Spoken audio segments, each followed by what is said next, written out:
하루치의 은혜를 주시면 하루를 살고 이틀치의 생명을 주시면 이틀을 사는 하루하루 하늘이 돌보는 목숨으로 살아가고 있는 저는 사모다움 성교에 사역하고 있고요. 제 이름은 하나님이 주신 귀한 선물 하기선입니다.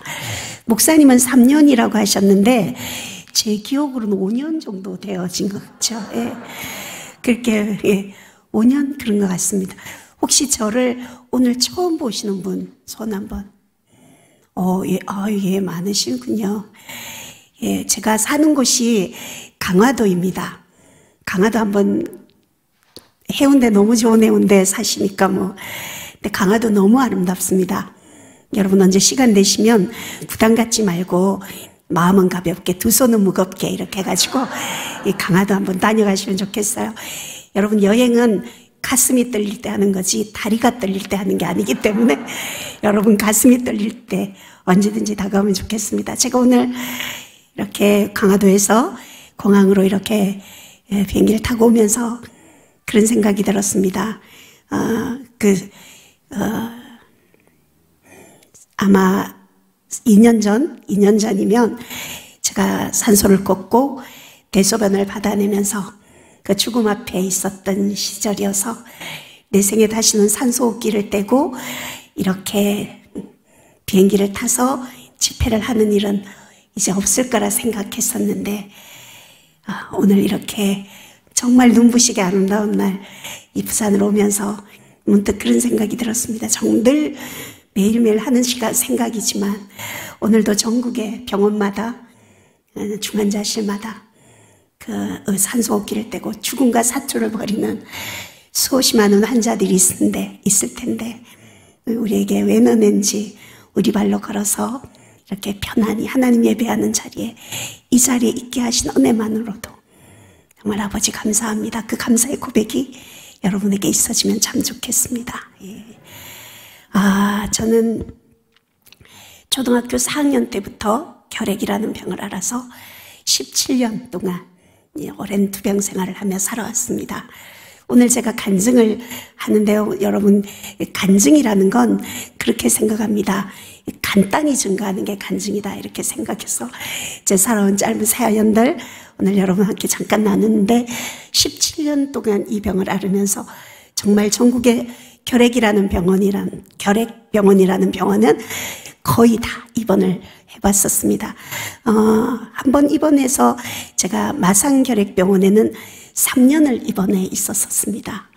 제가 오늘 간증을 하러 갔는데 제가 한 병원에 3년을 입원해 있었다는 얘기를 간증을 통해서 말씀을 드렸더니 아마 제 또래의 어르신이 저에게 오셔서 주부였는데 오셔서 우시면서 그러시더라고요. 아마 한 달 정도 병원에 입원해 계셨다가 퇴원하셨나 봐요.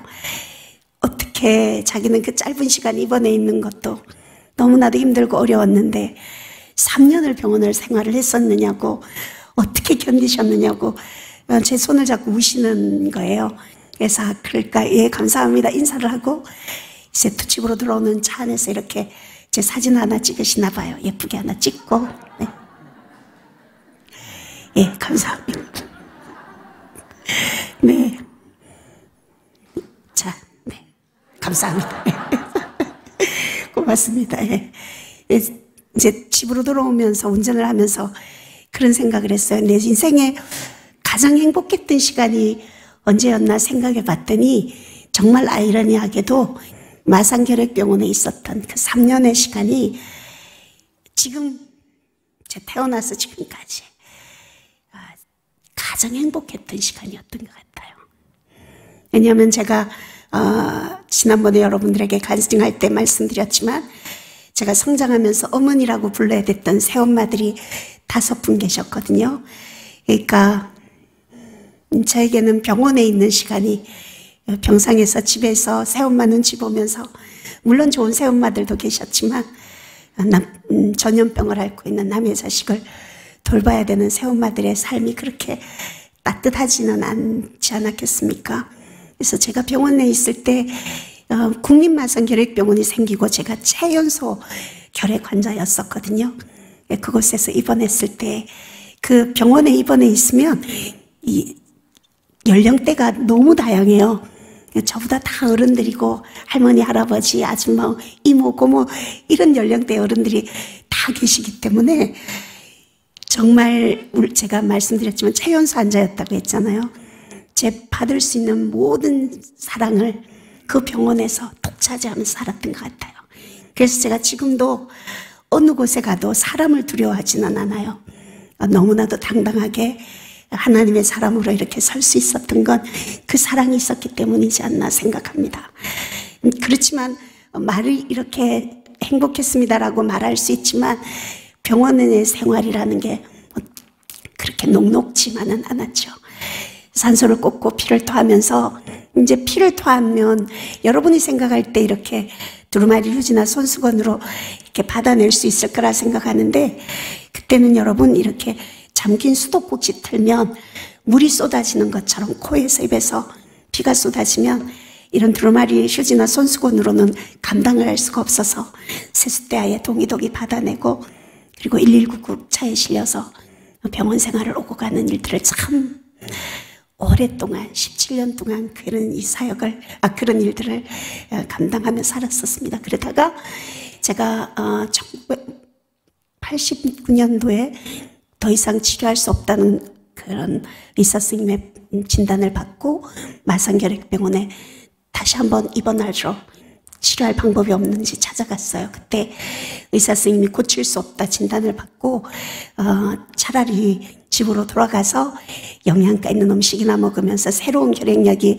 개발되는 거 기다리는 것이 좋겠다고 돌아가라고 말씀하셨을 때 제가 집으로 돌아갈 수 없는 상황이어서 의사 선생님께 제가 입원할 수 있는 1년 동안 먹고 사는 거 걱정하지 않도록 저를 병원에 있게 해달라고 울면서 부탁을 드렸죠. 그때 의사 선생님이 젊은 나이에 제가 안 돼 보이셨는지 아니면 사람이 엑스레이를 찍으면 새까맣게 이렇게 폐가 보여야 되는데 전 하얗게 흔적조차 없어진 저의 폐가 안 돼 보이셨는지 그러면 다시 한번 치료를 해보자.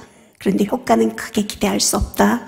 각오는 하고 있으라고 말씀하시면서 병원에 있는 것을 허락해 주셨어요. 그 선생님하고 면담을 마치고 제가 병원 안에 있는 교회를 찾아갔죠. 병실에서 교회까지 가는 거리가 아마 여러분 그런 거리로라면 2, 3분이면 갈 수 있는 아주 짧은 거리였어요. 근데 저는 숨이 너무 많이 찼기 때문에 몇 걸음 걷다가 주저앉아서 쉬고 또 몇 걸음 걷다가 피를 토해내면서 가야 해서 20분이 훨씬 넘게 걸려서 교회를 도착했어요. 그때가 추운 겨울이었는데요. 교회 바닥이 이렇게 신발을 신고 오는 바닥이 아니었어요. 차가운 마룻바닥이었는데 그때 바로 옆에 방석이 수북하게 쌓여져 있었는데 그 방석을 가져다 놓을 겨를도 없이 그 차가운 마룻바닥에 엎드려서 제가 그날 정말 많이 울었어요. 울다가 지칠 만큼 울고 나니까 죽음이 현실이더라고요. 그래서 제가 그 죽음 앞에서 하나님 앞에 그렇게 기도했어요. 하나님, 사람이 죽으면 분명히 천국과 지옥이 있다고 말씀하셨죠. 그렇지만 저는 그 많은 사람들이 만나보았다는 주님, 음성을 들어보았다는 예수님을 저는 한 번도 만나보지도 음성을 들어보지도 못했습니다. 하나님 저를 한 번만 만나주시면 제가 죽음의 두려움 같은 건 잊어버리고 천국에 대한 확신을 가지고 제 남은 삶을 살겠습니다.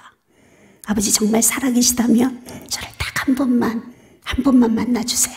그렇게 기도하면서 혼자 생각했어요. 그러면 하나님을 만나려고 하면 어떻게 해야 될까? 그렇게 성경을 찾아봤어요. 근데 성경 잠언 말씀에 나를 간절히 찾는 자를 내가 만나주시겠다고 그렇게 기록되어 있는 거예요. 그 순간에 제가 생각했어요. 그럼 내 간절함을 하나님 앞에 어떻게 보일 수 있을까 생각하다가 제가 그 다음 날부터 새벽 기도를 시작했어요.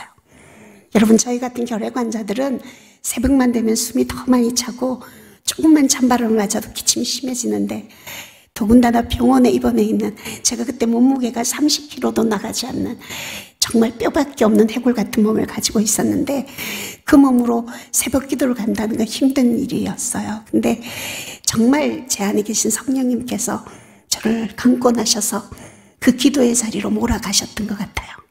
그래서 하루도 빠지지 않고 새벽 제단에 엎드려 기도하기를 시작했는데 제가 그렇게 새벽 기도를 시작한 지 딱 한 달쯤 되어지던 날이었습니다. 그날도 어느 날처럼 기도하는 자리에 엎드려서 제가 눈물로 기도하는데, 제가 태어나서 신앙생활하면서 처음으로 제가 그때 하나님의 음성을 들었습니다. 여러분, 하나님의 음성이 우레와 같이 무섭고 두려운 음성일 거라 저는 생각했는데, 하나님은 너무나도 평범한 말씀, 너무나도 따뜻한 목소리로 너는 보는 거로 믿느냐? 보지 않고 믿는 자가 복되도다. 그렇게 말씀하셨어요. 그 짧은 순간에 제가 놀라운 사실을 깨닫게 되었어요. 바람이 어디서 와서 어디로 가는지 우리 눈에 보이지 않아서 볼 수 없지만 시원한 것으로 바람의 존재 알 수 있는 것처럼, 우리 주님 내 눈에 보이지 않아서 볼 수 없고 만질 수 없어도 언제나 우리 주님은 늘 변함없이 늘 평안함으로 내 안에 늘 나와 함께하고 계신다는 사실을 깨닫게 하셨습니다. 제가 그 하나님의 음성을 듣고 그날 병실에 들어와서 잠을 잤는데요, 그날 밤 제가 그날 그 새벽을 잊을 수가 없습니다. 우리 주님이 못 박혀 돌아가셨던 그 커다란 나무 십자가가 제 가슴에 꼽히는 꿈을 꾸게 하셨어요. 여러분, 하나님의 사랑을 깨닫고 아버지의 은혜를 받게 되니까 여러분, 환경은 하나도 바뀌어지지 않고 가난한 모습, 병든 모습, 그 모습 그대로였는데 이 세상에서 나보다 더 행복한 사람은 없다고 생각이 바뀌어지더라고요. 하나님의 사랑을 깨닫고 은혜를 받게 되니까 나도 누군가에게 내가 받은 하나님의 사랑 전해주고 싶다는 마음이 들었어요. 제가 결핵계에 17년간 몸담고 있다 보니까 제가 이래봬도 결핵계에서는 거성입니다. 결핵계에 사기선애가 모르면 그 사람 간첩인데요. 그러다 보니까 많은 환자들이 저에게 별명을 하나 지어줬어요. 뭐라고 별명을 지어줬냐면 이병동 쌕쌕이라는 별명을 지어줬어요. 제가 걸어다니면서 숨을 쉴 때 쌕쌕 끓이고 다니니까 많은 환자들이 저에게 이병동 쌕쌕이라 불렀어요. 제가 비록 이병동 쌕쌕의 몸이지만 내 몸으로, 내 건강으로 할 수 있는 주의 일이 무엇일까 기도했어요. 근데 하나님께서 저희 병실 바로 앞에 있는 중환자 병실을 기억나게 하시더라고요. 제가 그래서 그 중환자 병실에 가서 산소를 먹고 있는 환자들 산소도 조절해드리고 또 피를 토하는 환자들 피도 받아내주면서 정말 저의 최선을 다해서 그 중환자실에 있는 환자들을 섬기고 돌보고, 또 죽음을 앞두고 불안해하고 있는 그 중환자들에게 죽음이 끝이 아니라 새로운 시작이라는 거, 제가 만난 하나님, 영원히 사는 천국과 지옥 제가 전하기 시작했습니다. 그런데 우리 아버지 얼마나 멋진 분이신지요. 화장실 길도 겨우 가는 그 쌕쌕 끓이는 몸으로 중환자 병실 봉사를 오래 하지 않아서 그 다음 달 검사를 하는데 어떤 약을 먹고 어떤 주사를 맞고도 치료되지 않았던 17년 동안 저를 괴롭혀왔던 혈액균들이 그달 검사 결과 모조리 떨어지는 놀라운 기적을 체험하게 하셨습니다. 지금 저는 이 왼쪽 폐는 하나도 없습니다. 이게 수술을 해서 없어진 게 아니라 17년 동안 알아오면서 혈액균들이 다 갉아먹어버려서 다 녹아내려서 왼쪽 폐는 하나도 없어요. 그래서 받쳐주는 폐가 없기 때문에 이렇게 서 있을 때나 걸어 다닐 때 왼쪽 어깨가 언제나 기우뚱해져 있어요. 그리고 그나마 있는 오른쪽 폐도 정상적인 여러분들은 상엽, 중엽, 하엽, 세엽의 폐가 있어요. 근데 저는 상엽, 중엽은 하나도 없어요. 밑에 하엽만, 그것도 거의 폐 기능을 상실한 늑막염까지 동반된 작은 폐를 가지고 지금도 생활하고 있습니다. 이 결핵이라는 병이 다 나았다고 해서 금방 호흡이 정상적으로 돌아오는 것이 아니라 이미 없어진 만큼의 폐활량을 못하기 때문에 제가 지금 완쾌된 지가 오랜 시간이 지났지만 지금도 평지를 걸어가도 숨이 차고 2층 계단을 오르려면 몇 번을 쉬어야 합니다. 제가 참 조심하지만 제 말하는 숨소리가 여러분에게 전달되어질 것입니다. 근데 이렇게 말하는 것도 숨차고 평지를 걸어가는 것도 숨찬 제가요, 이 호흡으로도 하나님을 찬양할 때는 그렇게 숨차지 않아요. 이제는 더 심한 것이 생기지 않도록, 이제는 더 심한 것이 생기지 않도록 다시는 죄를 범치 말라 당부하신 아버지의 당부의 말씀들 기억하면서 저는 저를 살려주신 하나님께서 제 생명 연장시켜 주신 거 후회하시지 않도록 저의 남은 삶을 정말 아름답게 쓰임받기를 원합니다. 몇 년 전부터 저희 같은 혈액 환자들에도 장애인증을 주도록 법이 바뀌어져서 제가 마산혈액병원에 장애 진단을 받으러 갔더니 의사 선생님께서 저의 엑스레이를 보고 그러시더라고요. 이런 폐 상태를 갖고 있다면 중환자실에 입원해서 산소 꽂고 있어도 숨차야 될 환자인데 어떻게 이 호흡으로 여기 이렇게 서울에서 마산까지 장애 진단을 받으러 왔느냐고. 그러면서 저에게 의사 선생님 그때 어느 집회에서 그 얘기하셨어요. 하기선 씨는 치료 대상이 아니라 연구 대상이다 그러셨어요.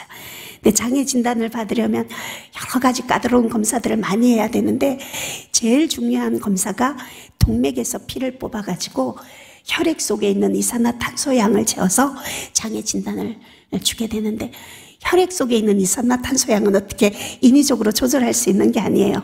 데이터로 나오기 때문에 결과가 나왔다고 해서 제가 의사실에 들어갔더니 선생님이 자료를 보시면서 그러시더라고요.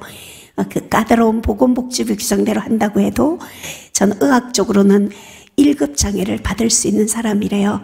근데 어떻게 설명할 수는 없지만 이 호흡으로도 이렇게 건강하게 살아가니까 1, 2급 별 차이 없으니까 2급 정도면 무난하겠다고 제게 2급 장애를 주셨어요. 2급은 1급 다음에 2급이잖아요. 중증 장애인데 항상 보호자가 따라다녀야 되는 중증 장애인데 제가 2급 장애인입니다 이렇게 말씀드리기 전까지 여러분 제가 장애인으로 보이지 않고 곱게 자란 사람처럼 이렇게 그렇죠? 예. 여러분들이 저 사람이 정신장애도 있나 뭐 이런 생각하시는 것 같은데 저 하나님이 제게 주신 이 장애인증에 대한 자부심이 대단합니다. 간증으로만이 아니라 하나님께서 의학적으로도 저를 검증해 주셨다는 것 때문에 이 장애인증에 대한 자부심이 대단해요. 근데 이제 다 치료받고 깨끗하여졌다 하더라도 이미 없어진 만큼의 피할량을 못하기 때문에 언제나 이 호흡으로 이렇게 살아가게 되는 거죠. 제가 1년에 한 두세 번은 몇 달씩 병원에 입원하는 게 행사로 이렇게 매달 행사로 이렇게 지내왔어요. 오랜 세월 동안. 그러다가 제가 한 번은 병원에 입원을 하러 갔는데요. 숨이 너무 많이 차서 병원에 갔더니 이제 폐활량 검사를 했어요. 폐활량을 검사를 했더니 제가 이제 남아있는 폐가 15%밖에 남아있지 않대요. 그러니까 여러분이 이해를 어떻게 하시면 좋을까 생각해 봤는데 여러분 다 핸드폰 갖고 계시잖아요. 핸드폰 배터리 여러분은 100% 충전된 걸 갖고 계시고 저는 이제 15% 남은 걸 갖고 있다. 이렇게 이해하시면 이해가 많이 되실 것 같아요. 그래서 의사 선생님이 이제 15%밖에 남아있지 않기 때문에 이 호흡으로는 병원에 입원할 때만 산소호흡기를 켰는데 이제 집안에 산소를 설치해 놓고 이 산소를 끼고 생활을 해야 된다고 그러시는 거예요. 그러면서 산소 처방전을 써주시면서 우리나라 연세세브란스 병원이 이 폐이식에 가장 권위 있는 의사들이 모여있는 곳이니까 폐이식이 가능한지 진단서를 하나 꺼내주셨어요. 이제 제가 진단서를 받아서 연대 세브란스에 예약을 해놓고 이제 여러 종류로 검색을 다 해봤죠. FBI 뭐 CIA보다 더 이제 포털 검색을 많이 했어요. 이 폐이식이 어떤 상황인지를 검색을 해봤죠. 그랬더니 에크모라는 기계를 꽂고 중환자실에 누워있던 사람이 폐이식을 하고 나면 수술 후 4개월 후에 등산을 다닐 수 있을 만큼 폐이식의 예후가 너무너무 좋은 거예요. 그래서 제가 폐이식 성공하신 분 통화도 하고 이제 여러 번 다 이제 인터뷰도 하고 이제 기대를 하면서 병원에 연대 세브란스를 갔죠. 갔더니 이제 CT를 다 보시고는 의사 선생님이 저보고 그러시는 거예요. 제 이쪽에 하나도 없는 폐에 그거 오랫동안 비워둬 있어 놓으니까 다른 장기들이 그곳에 자리를 잡아서 건강한 폐를 가지고 와도 저는 집어넣을 공간이 없다고. 그래서 저는 폐이식 대상이 되지 않는다는 거예요. 그러면서 의사 선생님이 아니 이 호흡을 가지고 이 폐를 가지고도 어떻게 이렇게 일반 상태를 유지하고 살아왔느냐고 의사 선생님이 깜짝 놀라시는 거예요. 사실은 제가 그날 병원에 갈 때 이제 의사 선생님도 예쁜 환자를 좋아하지 않을까 싶어가지고 곱게 화장하고 예쁜 옷 입고 그렇게 갔거든요. 그 의사 선생님이 보니까 겉으로 보기에는 너무 멀쩡해 보이니까 깜짝 놀라시는 거예요. 그러면서 저보고 장하다고 이 호흡으로도 이렇게 정신력으로 버텨온 것 같은데 잘 견뎠다고 절대로 이제는 감기 걸리면 안 되고 폐렴이 오면 절대 절대 안 되니까 조심하라고 그러시는 거예요. 저 의사 선생님이 폐이식 대상이 되지 않는다는 얘기를 듣고 이 믿음과 상관없이 눈물이 왈칵 쏟아지는 거예요. 여러분들 마스크하고 지내는 거 힘드시죠? 제 평소의 호흡이 여러분 쓰고 있는 마스크 10개를 하고 있는 게 제 호흡이다. 그렇게 생각하면 저를 이해하는데 조금 도움이 되실 거예요.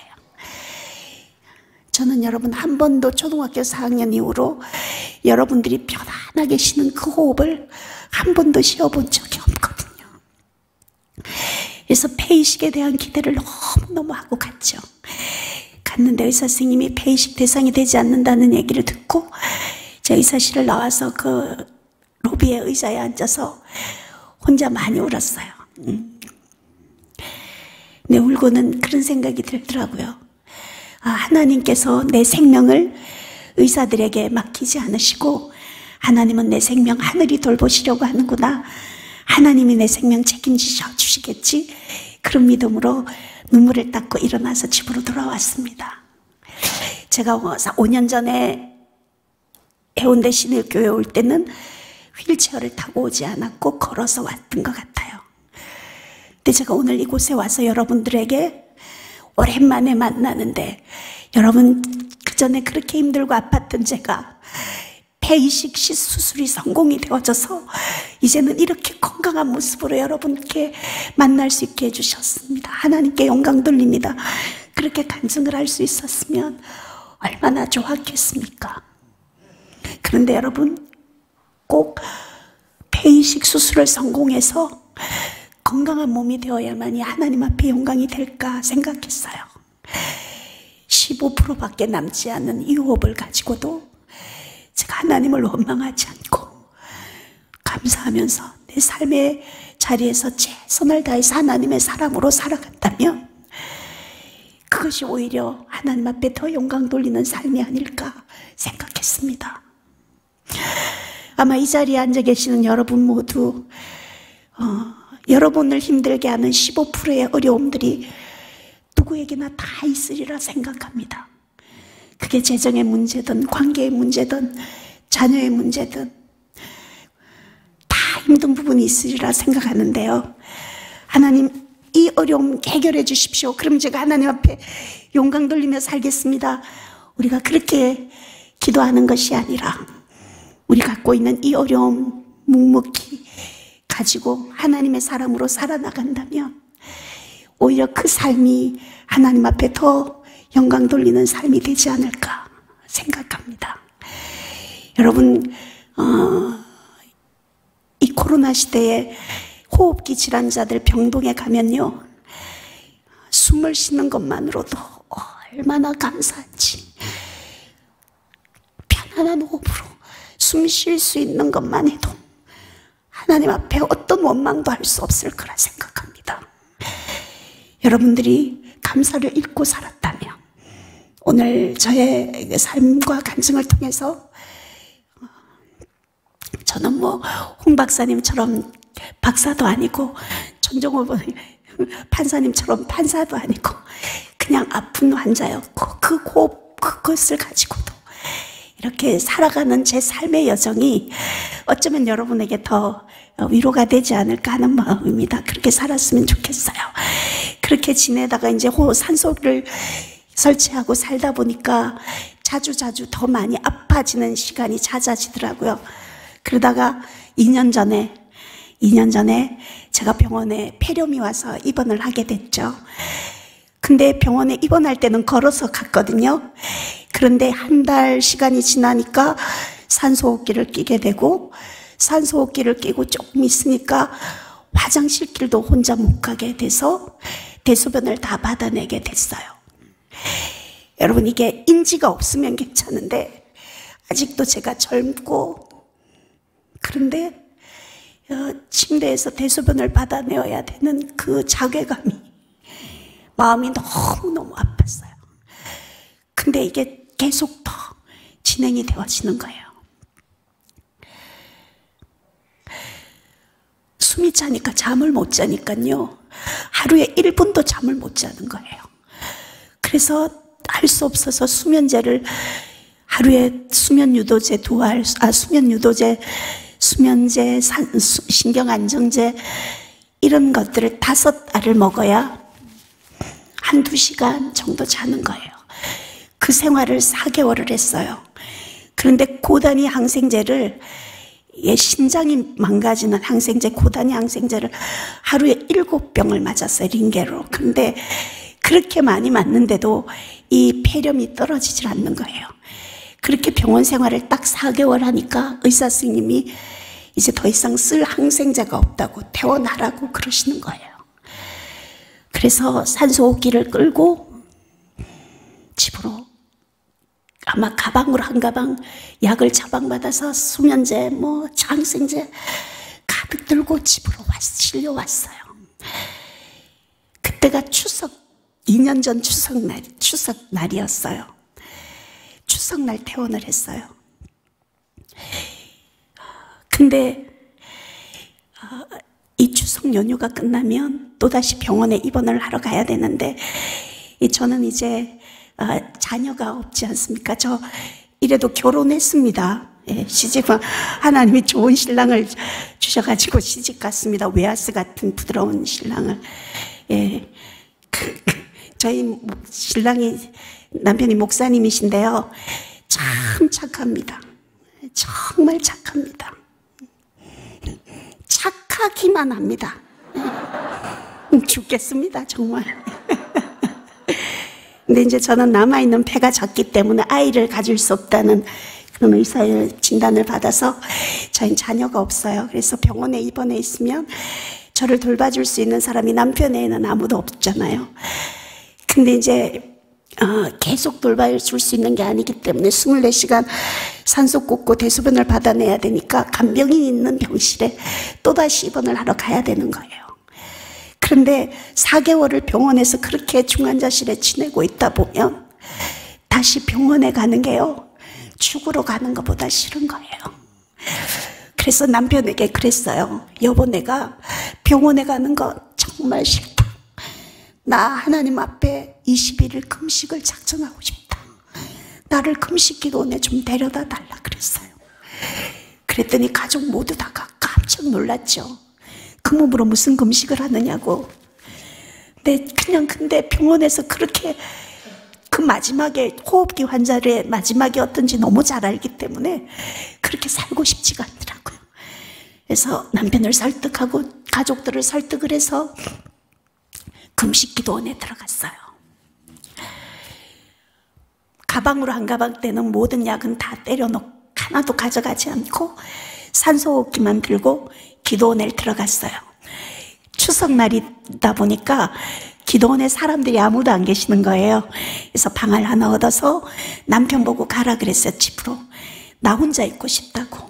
그래, 당신 있어도 아무런 도움이 되지 않으니까 나 혼자 있고 싶으니까 가라고 하고 산소호흡기를 세게 돌려놓고 이제 금식 기도원에서 금식을 시작을 했어요. 금식 기도를 시작한 지 한 3일째 되던 날이었던 것 같아요. 정확하지는 않은데 새벽 2시에 갑자기 호흡곤란이 오는 거예요. 숨을 쉴 수가 없는 거예요. 그래서 산소를 막 높은 숫자를 올려도 조금 더 이게 편해지지가 않는 거예요. 병원 같으면 응급벨을 울리면 환자, 간호사나 이렇게 의료진이 올 텐데 기도원에는 그런 시스템이 없잖아요. 이제 사무실에 옆에 이제 아무도 없고 해서 핸드폰을 들고 금식 사무실에 전화를 하려고 들었다가 순간 그런 생각이 드는 거예요. 전화를 한들 무슨 소용이 있을까 이런 생각이 드는 거예요. 그분들이 온들 무슨 소용이 있겠어요. 근데 그 순간 제가 무슨 생각이 들었냐면 사람이 호흡이라는 거 한 2, 3분 안 쉬면 못 쉬게 되면 그냥 자연스럽게 천국 가잖아요. 여러분, 저는 죽음이 두렵지 않아요. 정말 죽음은 하나도 두렵지 않아요. 그런데 잘 못 죽을까 봐. 이 상태에서 인공호흡기 끼고 중환자실에서 오래도록 누워있는 환자들을 너무 많이 봐왔기 때문에 제가 그런 삶을 살게 될까 봐 그게 너무너무 두려웠어요. 그래서 그날 그런 생각이 들었어요. 이곳에서 몇 분 정도 숨 못 쉬고 어려우면 내가 주님 만나러 가겠지. 그리고는 들었던 전화기를 내려놓고 하나님 앞에 기도했어요. 아버지 저를 도와주세요. 저를 불쌍히 여겨주세요. 다 그 두 마디만 수없이 되뇌었어요. 몸에서 식은땀이 나는데요, 물동이에 사람을 담궜다가 꺼내놓은 것처럼 온몸에서 땀이 툭툭툭툭툭 떨어지는 거예요. 그렇게 시간을 지내는데 하나님 도와주세요. 불쌍히 여겨주세요. 계속 그러는데 10분, 20분 지나면서 조금씩 호흡이 돌아오는 거예요. 그래서 하나님 감사합니다. 그리고 지냈어요. 그 밤을 이겨냈어요. 그리고 이틀 후에 조금씩 산소를 줄이고, 그러다가 어느 날 산소호흡기를 떼봤는데 산소를 떼고도 자가호흡이 되는 거예요.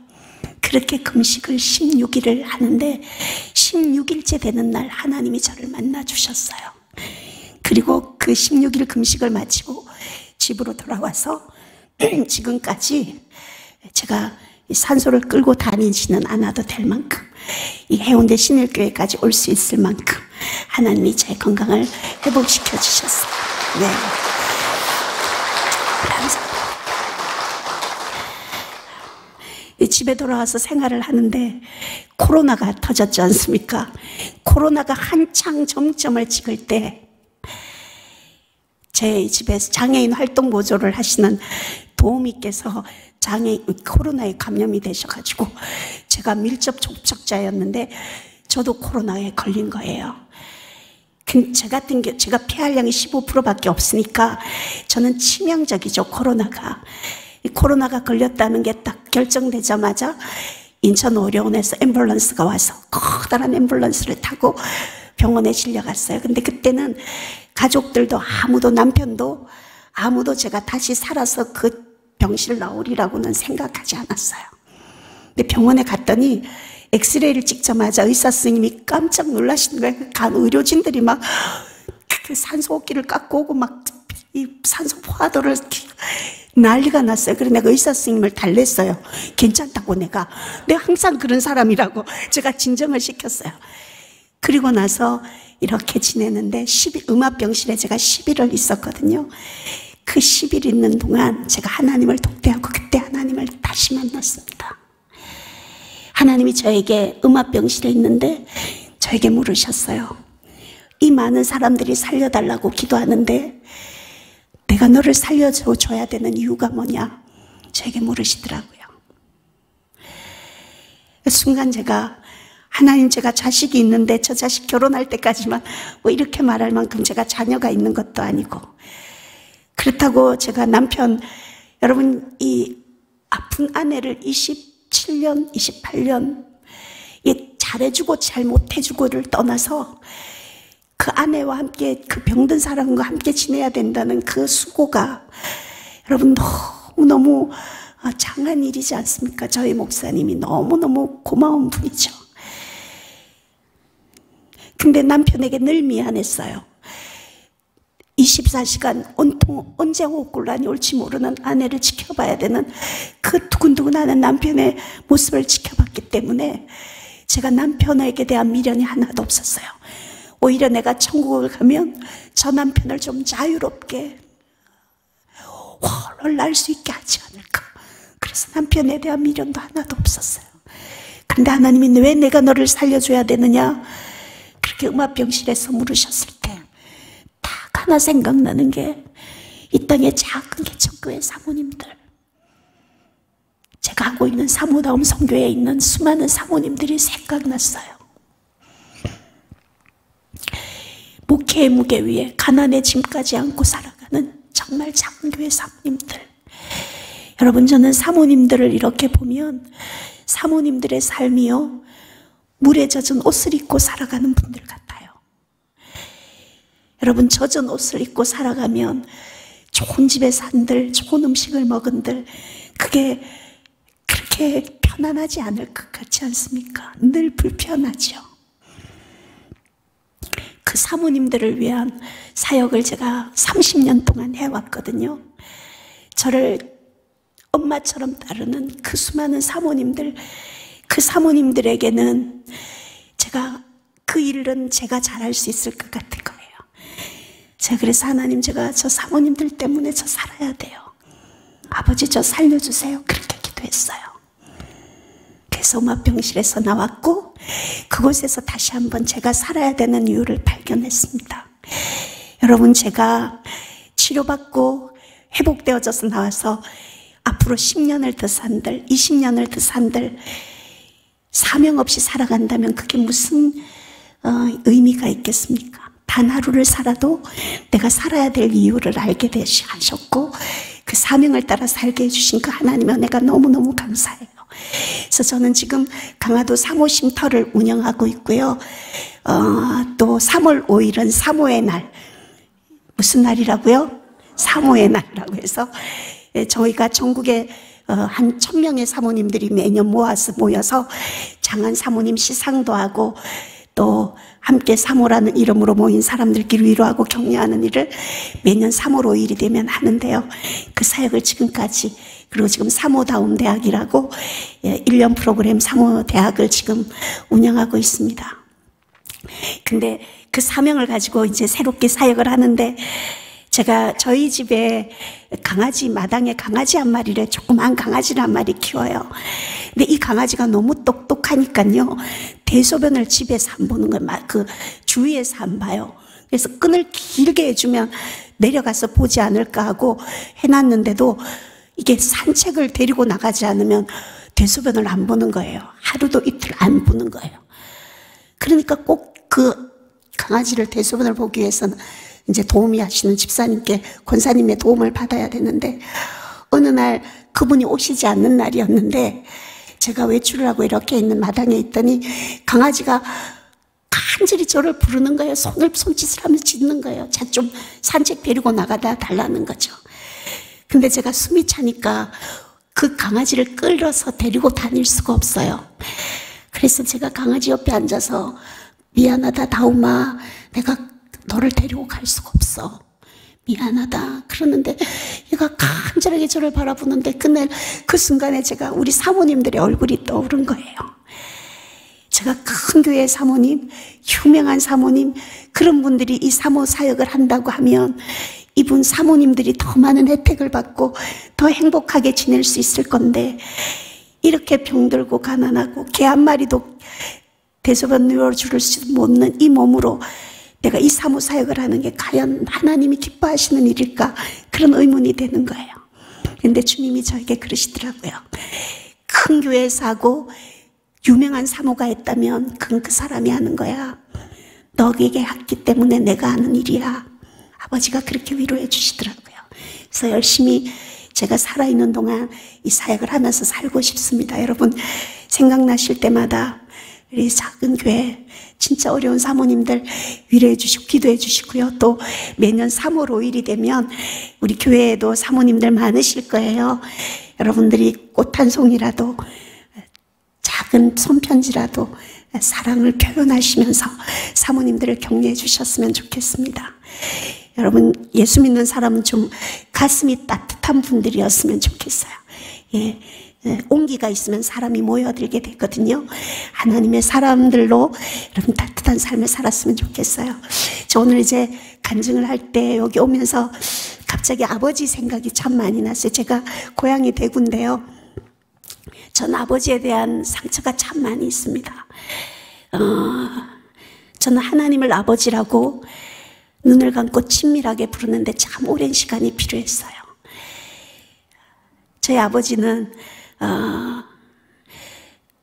내가 만약에 아버지와 함께 가 있는 천국이라면, 아버지가 있다면 그 천국은 제게 천국이 아닐 만큼 아버지에 대한 상처가 제가 너무너무 많았어요. 저 어린 시절에 초등학교 4학년 때부터 이 병을 앓았다고 하니까 이제 주위 분들이, 친척들이 저희 집에 오면 제가 학교도 못 가고 늘 휴학을 해서 학교를 제대로 다닌 적이 없으니까 동생들 다 학교에 가고 혼자 누워 있으면 용돈을 저에게 주시고 가세요. 맛있는 거 사 먹으라고. 그러면 저는 아이스크림이나 과자를 사 먹지 않고 그 돈을 모아가지고 제가 반지, 목걸이, 귀걸이 이런 거 너무 좋아해가지고 100원짜리, 200원짜리 그때 맞춰 사서 요만한 통에 한 통을 모았어요. 그날도 어느 날 이제 동생들 다 학교 가고 저는 학교를 못 가고 휴학하고 있으니까 조그마한 거울을 이제 마루에 앉아서 꺼내놓고 제가 10손가락에 반지를 다 끼고 이 반지 끼고 이 목걸이 끼고 거울 보고 혼자 놀고 있었어요. 근데 저희 아버지가 술을 한잔하고 들어오시다가 그 모습을 본 거예요. 그러더니 갑자기 불같이 화를 내면서 이게 술집 여자가 되려고 하나 하면서 그 제가 생명처럼 아끼는 그 보석함 그 박스를 들고는, 그때는 화장실이 바깥에 있었어요. 마당에. 그 화장실에 던지러 가는 거예요. 저는 아버지를 너무너무 무서워해서 놀다가도 아버지 온다 그러면 오늘은 방에 가서 이불 쓰고 있는데, 그날은 어떤 용기가 생겼는지 그 화장실 가는 아버지 다리를 잡고 울면서 부탁 애원했어요. 아버지 다시는 아버지 앞에서 안 그럴 테니까 그거 버리지 말아달라고, 아버지 한 번만 용서해달라고. 그렇게 통곡을 하고 아버지 다리를 잡고 있는데도 결국은 그 보석함을 화장실에 던져버리더라고요. 근데는 그때는 제가 어떻게 아버지에게 할 수 있는, 그게 아무든 저항을 할 수 있는 상황이 아니었어요. 아마 제 기억으로 한 달 정도는 울고 식음을 전폐했던 것 같아요. 그렇게 세월이 지나고 흘렀어요. 그러다가 제가 찬양 사역을 하게 되고 간증을 하게 되고, 그러다가 이제 경기도 의정부에 황수관 박사님, 저 이송호 교수님이라고 3명이 연합 집회하는 집회가 있었어요. 근데 저희 아버지가 황수관 박사님, 이송호 교수님을 워낙 좋아하는 분이라 여동생에게 그 전단지를 친정에 가는 아버지에게 가면 아버지에게 전해달라 줬어요. 저희 아버지가, 동생이 가서 아버지 이거 언니가 아버지 갖다 드리라고 하던데요 하고 전단지를 드렸더니, 그 전단지를 받아보는 순간 오늘 점심은 외식이다 그러더래요. 저희 아버지가 사실 얼마나 구두쇠인지 국수 한 다발 사면 국수 한 그릇 값이면 국수 한 다발을 사서 온 가족이 먹는데 외식은 사치라고 생각하시는 분이에요. 그렇기 때문에 저는 아버지하고 외식을 해서 같이 식사를 해본 적이, 식당에 가서 먹은 적이 한 번도 기억이 없어요. 그런 아버지가 오늘은 외식이다 그러면서 여동생 식구들 다 데리고 고깃집을 가더래요. 식당에 앉자마자 저희 아버지가 전단지를 꺼내놓고 식당 아줌마를 불러서, 아줌마 황수관 박사 알아요? 그 아줌마가 잘 안다 그러더래요. 이송호 교수 이 사람 알아요? 이러니까 요즘 아침마당에 매일 나오는 분이잖아요. 유명한 분인데 알지요? 그러니까 저희 아버지가 저를 딱 가르치면서, 하기서 이 사람 알아요? 이게 내 딸이요, 내 딸 그러더래요. 그리고는 이제 고기를 시켜서 식사를 하는데 한기퉁에 앉으셔서 말없이 소주잔을 몇 잔 이렇게 드시더니 동생에게 그러시더래요. 내가 기서이한테 참 미안한 게 있지 그러시더래요. 여러분, 저희 경상도 아버지, 무뚝뚝한 아버지 아시죠? 자식한테 미안하다는 말 절대 안 하시고 사랑한다는 말은 하면 돌아가시는 줄 아는 그런 분들이잖아요. 그런 아버지가 동생 앞에서 기선이한테 참 미안한 게 있지 그러더래요. 그래서 동생이 깜짝 놀라가지고 이렇게 보니까 아버지가 그러시더래요. 그 어릴 때 반지 목걸이 갖고 노는 거 내가 그 변소에 털어 던졌는데 두고 혼자 미안했다 그러시더래요. 혼잣말처럼. 동생이 아버지 만나고 돌아오는 차 안에서 저에게 전화를 한 거예요. 언니야, 아버지가 이러던데 그런 일이 있었냐고.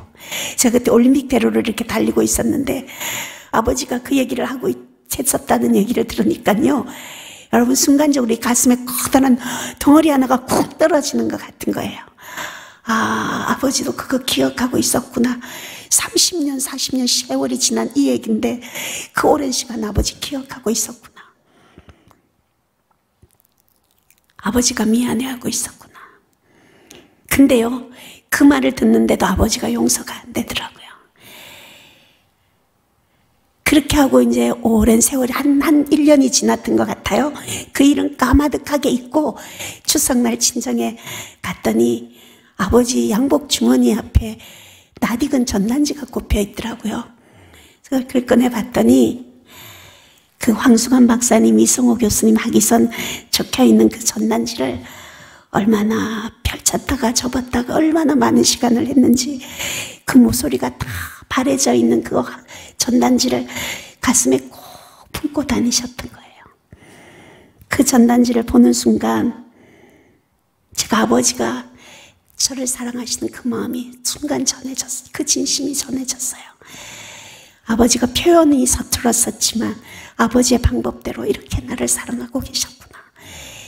제가 사실 엄마는 수없이 전도해서 엄마는 예수님 영접했는데 아버지는 형식적으로 아버지 교회 다니셔야죠. 예수 믿으셔야 됩니다. 이 얘기는 했지만 진심으로 아버지에게 예수님을 영접시키거나 제가 복음을 전하는 일은 하지 않았어요. 하고 싶지가 않았어요. 근데 그날 저녁에 제가 아버지 앞에 무릎을 꿇고 아버지에게 복음을 전했어요. 그랬더니 저희 아버지가 제 진심이 전해졌는지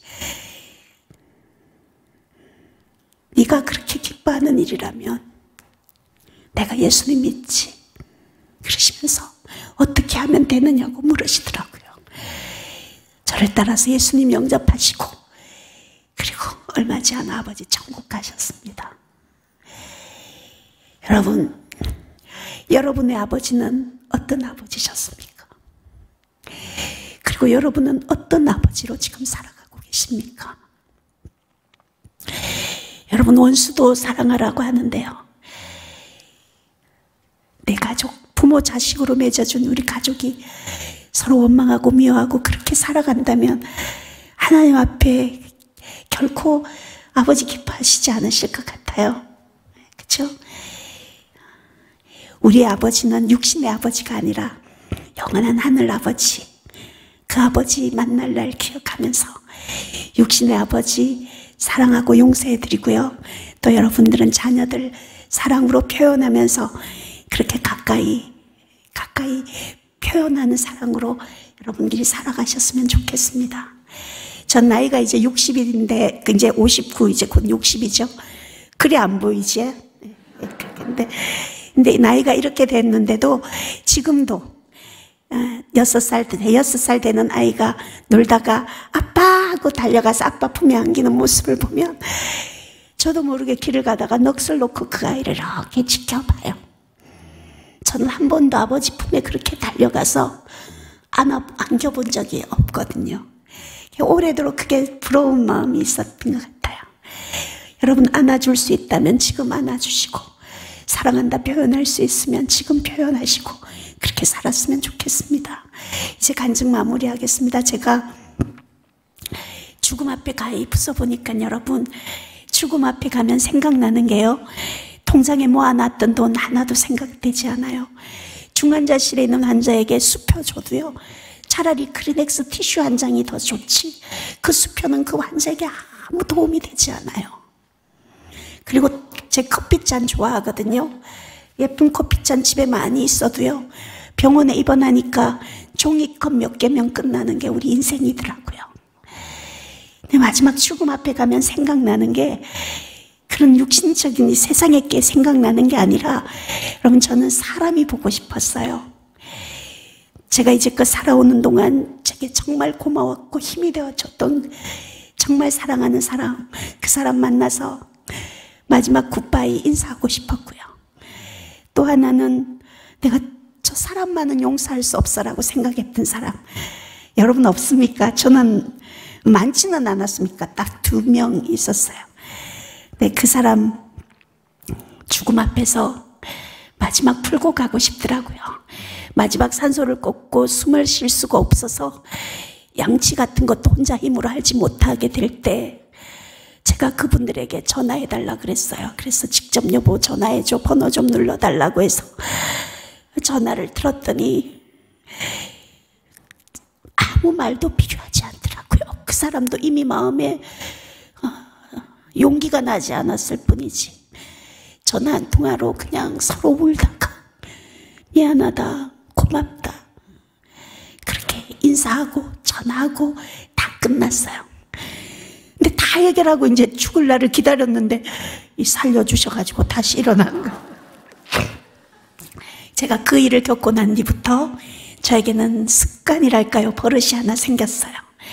저는 사람을 만나면요, 그 사람 오늘 만나고 내일 또다시 헤어지면 또 만나는 사람이라 할지라도 내가 이 사람하고 오늘 헤어지면 내가 다시는 못 볼 수도 있는데 그런 마음으로 제가 만나는 한 사람 한 사람 최선을 다해서 사랑하고 격려하고 그렇게 살아가고 있습니다. 여러분, 사랑하는 남편, 자녀들, 가족들 아침에 나가면 당연히 돌아오는 거 당연하라 생각하시지만요, 그렇게 나가는 그 모습이 마지막이라고 생각한다면 우리 교회 권사님, 장로님들, 집사님들 이번 주 헤어지면 다시 다음 주에 당연히 만나겠지만 오늘 본 이 마지막이, 오늘 만남이 마지막이라고 한다면 우리가 사람의 영혼을, 사람을 더 따뜻하게 사랑하며 살아야 돼야지, 사랑하며 살아야 되지 않겠습니까? 우리가 그렇게 사는 하나님의 사람으로 그렇게 살았으면 좋겠습니다. 저는 아무래도 삶보다는 죽음을 더 많이 생각하며 살게 돼요. 언제 어떤 시에 호흡곤란이 올지 알 수 없기 때문에 늘 하나님 앞에 설 날을 준비하면서 삽니다.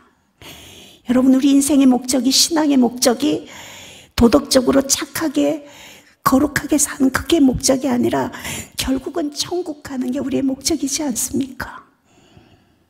하나님 앞에 섰을 때 내 모습을 돌아보면서 이 땅에 남은 삶 후회 없이 살도록 내가 살아도 주를 위하여 살고 내가 죽어도 주를 위하여 죽나니 내가 사나 죽으나 주의 것입니다. 그 고백으로 살아가는 저와 여러분 되었으면 좋겠습니다.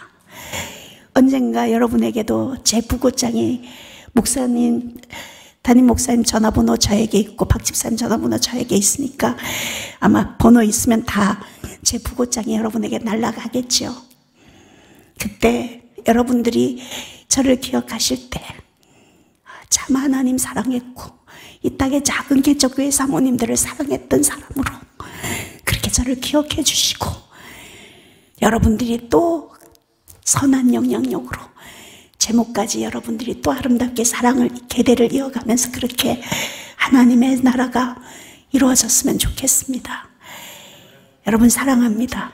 저도 여러분 위해 기도할 테니까 여러분도 저를 위해 많이 기도해 주십시오. 찬양하겠습니다. 호흡 2급 장애인이 부르는 찬양 한번 들어보고 싶지 않으십니까? 예, 찬양할게요. 7번 찬양입니다. 예.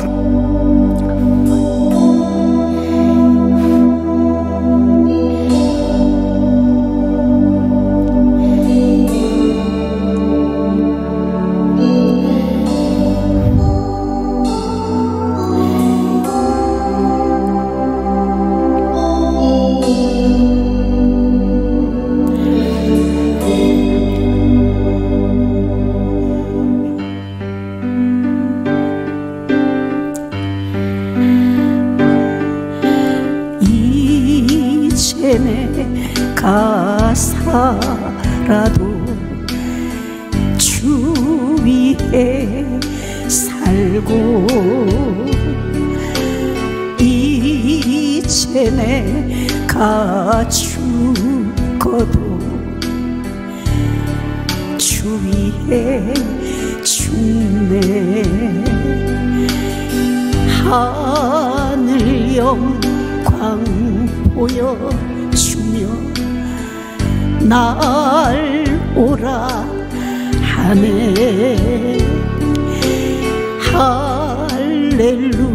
할렐루야 찬송하며 주께 갑니다.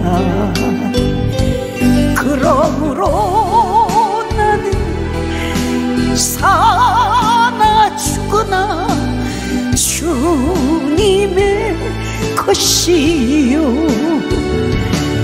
사나 죽으나 사나 죽으나 날 위해 피 흘리신 내 주님의 것이요.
그러므로 나는 살아 죽거나 주님의 것이요 사나 죽거나 사나 죽거나 날 위해 피 흘리신 내 주님의 것이요 그러므로 나는 사나 죽거나 주님의 것이요 사나 죽거나 사나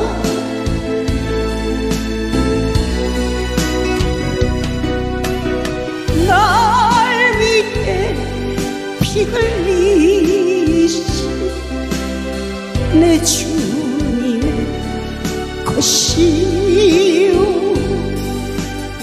날 위해 피 흘리신 내 주님의 것이요